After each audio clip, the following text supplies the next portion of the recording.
Right now, something like 400 million pigeons are alive on Earth.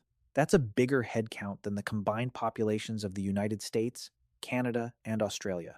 New York City, by itself, holds an estimated 1 million feral pigeons perched on windowsills, strutting through subway stations, and tucked inside the girders of bridges that took generations to build.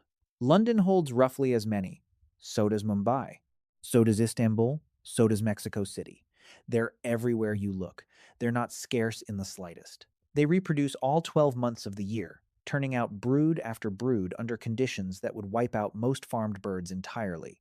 And by nearly every measure, they represent the single most available source of free-range animal protein anywhere on the planet today. One full-grown bird produces close to 170 grams of dressed meat, roughly what you'd get from a large chicken breast. That meat carries plenty of iron, a strong dose of protein, a full range of B vitamins, and less fat than the dark meat on a similarly sized chicken. None of it needs a farm, a feedlot, a refrigerated truck, or a slaughterhouse to reach you. The birds are already standing right outside. They're all but strolling toward your kitchen door. And yet, across the Western world, why don't we eat a single one of them? That wasn't always true. For the majority of recorded history, this bird wasn't considered vermin at all. It was a treasured source of food, among the earliest birds humans ever domesticated, and for thousands of years it sat right at the heart of farming, faith, trade, and war. Then, roughly 80 years back, that entire relationship fell apart. One of the oldest and most dependable protein sources our species ever had turned into an animal most people wouldn't touch, even wearing gloves. So, whatever happened between 3,000 years before the Common Era and today, it wasn't a discovery about disease. It wasn't a scientific finding about contamination. It was something far stranger and far more revealing about how human beings decide what actually counts as food. The bird in question, the rock dove, is a natural cliff nester from the coastlines of the Mediterranean, North Africa, and Western Asia, feeding on seeds and grain, mating for life, and homing back to a fixed roost with almost mechanical reliability.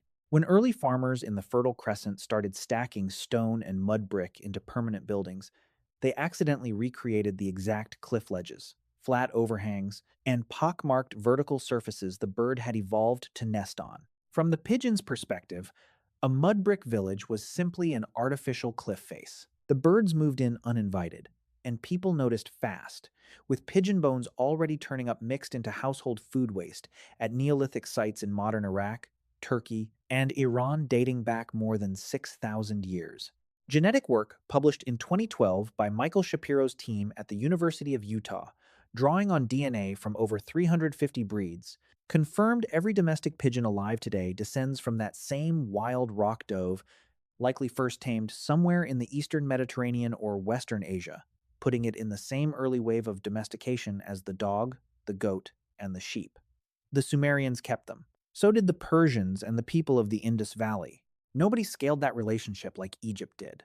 Farmers across the Nile, Delta, and Upper Egypt built mud brick pigeon towers standing up to 15 meters tall, roughly the height of a modern 5-story building, lined inside with hundreds of individual clay nesting pots, sized for a single breeding pair each. Some of the larger towers housed 3 to 5,000 breeding pairs simultaneously. The birds produced meat, eggs, and something arguably just as valuable, nitrogen-rich droppings spread directly onto the fields that grew the grain the pigeons themselves ate, a closed loop running thousands of years before anyone used the word sustainable. Stuffed pigeon, hammam mashi, packed with seasoned rice or roasted green wheat, is still one of Egypt's most iconic dishes, largely unchanged in recipe for 2,000 years, and pigeon towers still operate on Cairo rooftops today, run by families using methods a farmer from the age of Ramesses II would immediately recognize. If a farming system this elegant surprises you, stick with this video because it gets even stranger from here. And if you want more of this kind of dig into the hidden history behind ordinary things, go ahead and subscribe now. Rome scaled the idea further still. Roman columbaria, the very word borrowed from the Latin for pigeon, housed thousands of birds in individually carved wall niches, and the agricultural writer Columella, in his 12-volume farming manual, Detailed breeding and fattening protocols in the first century for producing the plumpest, most tender squab for aristocratic tables. Roman physicians prescribed pigeon broth to the sick. The birds were offered at temple sacrifices, and their homing ability made them useful simultaneously as message carriers for the military, a genuinely dual purpose animal, food and communications network in one that no other domesticated bird could match. That dual status carried into medieval Europe, where the right to keep a dovecote was legally restricted to the lord of the manor, the church, and the landed gentry. A single dovecote could hold 500 to 1,000 nesting pairs feeding freely on tenant grain, and ordinary farmers weren't legally permitted to protect their fields from the birds, collect the valuable droppings, or touch the pigeons themselves. That arrangement functioned as a quiet, living tax on the poor, and the resentment it bred simmered for centuries. When French peasants stormed aristocratic estates in 1789, demolishing dovecotes became one of the first deliberate symbolic acts of the revolution, written directly into the formal grievance lists submitted to the crown alongside demands for tax reform. Tellingly, the peasants didn't stop eating pigeon once the towers came down. They simply wanted the right to raise their own. And squab remained a staple across rural France for another century, never actually leaving French cuisine, still appearing today on Michelin tasting menus in Paris and Lyon, at prices most diners would find startling for a bird their ancestors once ate for free. Pigeons even shaped one of history's most consequential scientific arguments. Starting in 1855, 4 years before publishing his theory of evolution, Charles Darwin built an elaborate breeding loft at his estate in Kent and became an obsessive pigeon fancier, not a casual hobbyist. He joined fanciers' clubs, corresponded with breeders across England, attended pigeon shows, and dissected birds, measuring skulls and cataloging feathers with the meticulous attention of someone who suspected he was staring at the key to his most dangerous idea. He cataloged breeds so wildly different from each other. Fan-tailed birds carrying 3 or 4 times the normal number of tail feathers fanned into a full semicircle, powders that inflate their crop like a balloon, tumblers that flip backward mid-flight, that they seem to prove humans could reshape a species almost at will through selective breeding alone. If artificial selection could produce that much variation in a mere few centuries, Darwin reasoned, natural selection operating across millions of years could produce the full diversity of life on Earth. The pigeon wasn't a footnote in that argument. Without it, On the Origin of Species would have been a considerably harder case to make. Then, in the 19th century, the bird's reputation took a strange detour that would eventually help end its career as dinner. During the Prussian siege of Paris in 1870, when Prussian forces cut every telegraph line into the city, homing pigeons carried well over 100,000 official government messages and roughly 1 million private letters into a besieged capital, flying straight through enemy rifle fire, with the survivors treated as national heroes. That pattern repeated in both world wars. Cher Ami, flying for the United States Army Signal Corps in October of 1918, delivered a message that saved a trapped battalion of the 77th Infantry Division despite being shot through the chest, blinded in one eye, and losing a leg in the process. And the bird was later decorated by the French government and remains on permanent display at the Smithsonian Institution today. A pigeon named G.I. Joe, flying for the British during the Second World War, later received Britain's Dickon Medal, essentially the animal equivalent of the Victoria Cross, for a delivery credited with preventing a friendly firebombing that could have killed well over 1,000 soldiers in an Italian village minutes before the planes were due overhead. Once a bird earns a war medal and gets framed as brave and self-sacrificing, it stops being dinner. Heroism and appetite don't share a plate comfortably, and that emotional shift primed the ground for what came next. Because at almost the same moment, the pigeon's other identity was exploding across every industrializing city. Racing pigeons, bred for competitions across Belgium, England, and France, capable of covering hundreds of miles in a single day at speeds exceeding 90 kilometers an hour, regularly got lost. Wartime messenger birds released under fire never all made it home. Breeding stock escaped from damaged lofts. Over decades, then centuries, those lost and abandoned domestics interbred and established the feral populations that now define most Western cities. The pigeon pacing the sidewalk outside your building isn't a wild animal at all. It's the direct genetic descendant of livestock that people simply stopped managing. A stray in every meaningful sense, structurally no different from a feral cat, except nobody organizes rescue shelters or adoption drives for it. New York University sociologist Colin Gerolmack traced exactly how that reclassification happened in a 2008 study published in the journal Social Problems titled, fittingly, How Pigeons Became Rats, finding it had nothing to do with disease, nothing to do with scientific evidence, and nothing to do with any actual measurable change in the bird itself. He borrowed a concept from anthropologist Mary Douglas, who argued that human ideas of dirty and clean depend on whether something sits where social convention expects it, not on any objective contamination. A pigeon on a farm is livestock. The identical bird on a subway platform or a statue's shoulder becomes matter out of place. And that violation of expected boundaries, not biology, is what triggers disgust. The phrase rats with wings, popularly linked to a 1980 Woody Allen film, though earlier versions likely circulated in New York tabloids before that, cemented the reclassification permanently. Once a creature is filed under vermin, nobody asks whether it's actually safe to eat.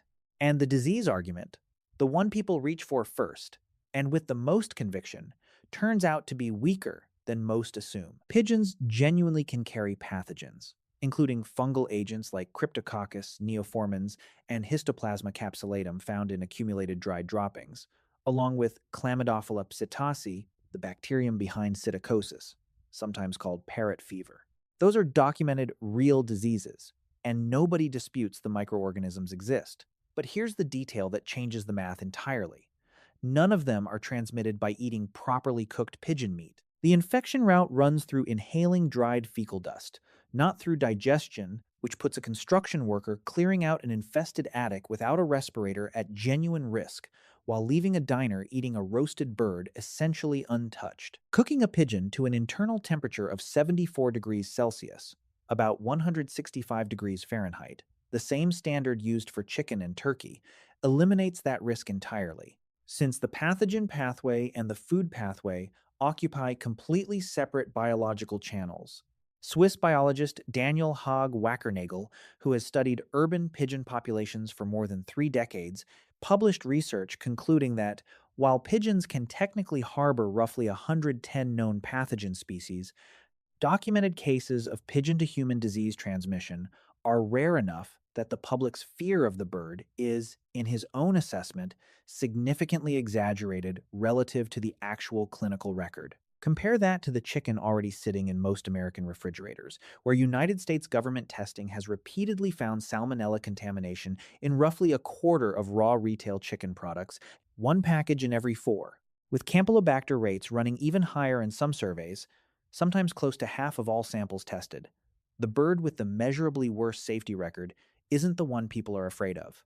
So, if it isn't disease, and it isn't nutrition, since pigeon consistently tests higher in iron and comparable or better in protein than chicken, according to professional chefs who've prepared both, the real explanation turns out to be economics, and one industry's business model in particular changed everything. Through the 1920s and 30s, chicken was a genuine luxury in America, expensive enough that Herbert Hoover could campaign in 1928 on the promise of a chicken in every pot precisely because it described an aspiration, not the reality of most family dinner tables.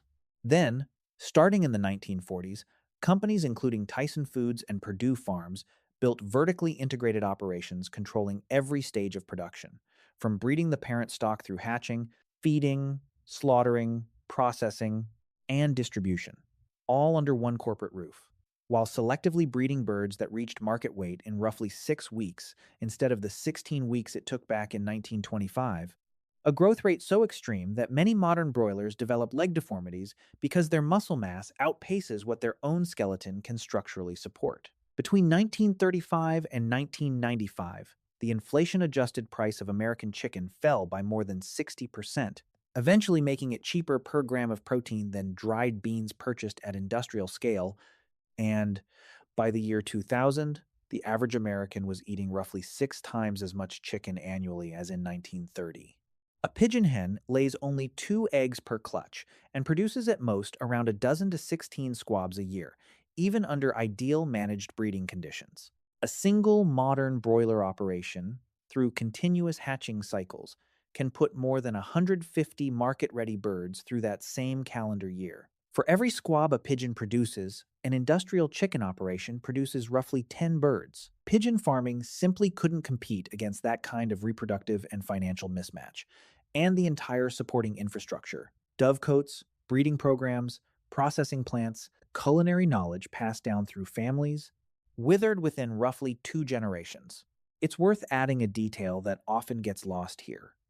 The United States actually had a real commercial squab industry well into the 20th century, centered in places like the San Francisco Bay Area and Los Angeles, where large-scale pigeon ranches supplied restaurants and hotels with squab as a recognized delicacy through the 1920s and 30s, before that entire industry was overtaken by cheap broiler chicken almost completely.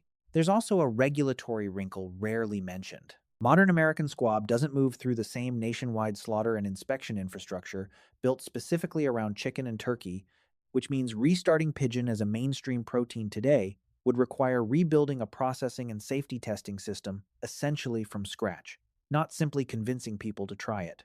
And it's worth clearing up a common mix-up while we're here. The rock dove that fills modern city skies is a completely different species from the now extinct passenger pigeon, Ectopistes migratorius, which was hunted to extinction by 1914. The two are frequently confused, but one is a wildly abundant, thriving domestic descendant, and the other is a cautionary tale about overhunting a wild bird into oblivion. Where the culinary thread never broke, none of this taboo exists at all. Egyptian pigeon towers still feed families today, treated with the same pride an American household might bring to a Thanksgiving turkey. In Morocco, pigeon is the star of Bastia, a celebratory dish of slow-cooked meat, almonds, cinnamon, and saffron, wrapped in delicate warka pastry and dusted with sugar, served at royal banquets and family weddings without a hint of hesitation. In Guangdong province, roasted pigeon is ordinary weeknight restaurant food, marinated in 5 spice, maltose, soy, and rice wine, then air-dried until the skin turns glassy and shatteringly crisp, priced well below a comparable serving of duck. In France, squab from dedicated farms in Bresse, the same region famous for its prized certified chicken, still appears on tasting menus from chefs like Alain Ducasse and Anne-Sophie Pic. And a handful of ambitious American restaurants have quietly started sourcing it too, evidence that the taboo, at least at the high end, isn't quite as absolute as it looks. Author Courtney Humphreys, who wrote an entire book on the feral pigeon's rise through Manhattan and beyond, argued that the bird functions as a mirror for our own cities, thriving on what we discard, living in the structures we build, and that our discomfort with it really reflects a discomfort with the messier, less flattering aspects of urban life itself. There's a useful historical parallel here that has nothing to do with pigeons directly, but explains exactly the mechanism at work.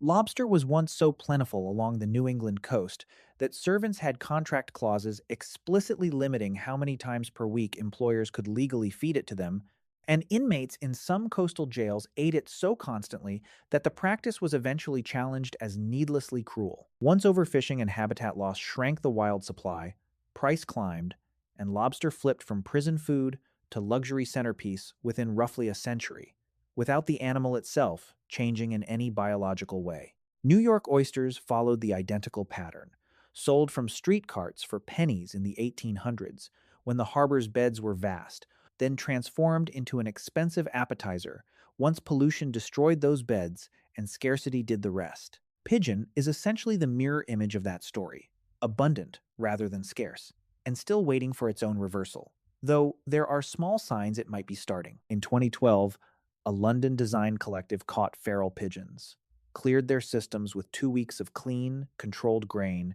to flush out any urban contaminants, and served the meat at a public tasting where many participants described it as rich, gamey, and tender, comparable in texture to wild duck, proving how quickly the taboo can crumble once the bird is simply presented in a clean, professional context as food. A small but growing group of American urban homesteaders has also started raising dedicated meat breeds, like the king pigeon and the French mondaine, birds weighing close to 900 grams, nearly twice the size of a typical feral pigeon, that require less space than backyard chickens, generate less noise and waste, and remain legal in some dense urban zones where standard poultry keeping is banned outright. There's even an environmental irony worth closing on. New York City alone spends an estimated $5 million every year on pigeon deterrence, spike strips, netting over bridge structures, chemical repellents, contracted pest control, aimed at suppressing an animal that essentially feeds itself on food waste that would otherwise rot in a landfill and release methane. London, Paris, and Tokyo spend comparable sums, adding up to hundreds of millions of dollars globally spent fighting a food animal that requires no feed, no barn, and no antibiotics. Meanwhile, producing a single kilogram of factory chicken generates close to 7 kilograms of carbon dioxide equivalent. Once feed production, transport, housing, and refrigeration are all counted, nobody is seriously proposing that cities round up park pigeons for the dinner table, since feral birds eat unpredictable urban diets, sometimes including lead paint chips and rodenticide, that would need real testing and controlled feeding before any responsible food use. But the species itself remains exactly what it always was: a tested 10,000-year-old food animal, abundant enough to dwarf most farmed livestock, sidelined not by science, but by a story. So, why don't we eat pigeon everywhere, even though cities are full of them? Because roughly 80 years ago, cheap industrial chicken made pigeon farming financially impossible to sustain against a bird that could out-reproduce it tenfold. The culinary knowledge and slaughter infrastructure collapsed within about 2 generations, and the bird's sudden reclassification from managed livestock to unmanaged urban stray, reinforced by wartime hero stories that made eating a decorated animal feel faintly wrong and cemented by a lasting rats with wings insult, buried 10,000 years of history as one of humanity's original domesticated foods almost overnight.